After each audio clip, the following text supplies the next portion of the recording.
जिममध्ये इंजुरी झाली तर चूक तुमची की जिमची?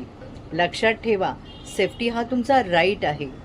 फिटनेस करायला जाता पण सेफ्टी मिळते का?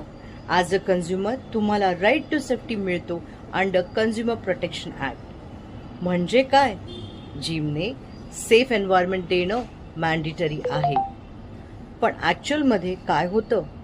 फॉल्टी इक्विपमेंट्स, ट्रेनर गायडन्स नाही, overcrowded gym, no proper supervision आणि मग होते इंजुरी. जर इंजुरी झाली due to negligence, gym liable ठरू शकते.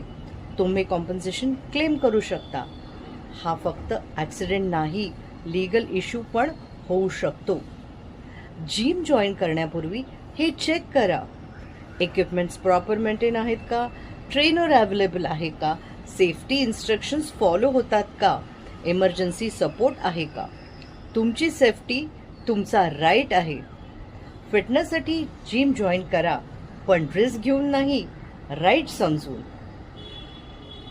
या आमच्या जिम सिरीजला नक्की फॉलो, शेअर आणि सबस्क्राईब करा. इन्स्टा आणि यूट्यूबवर.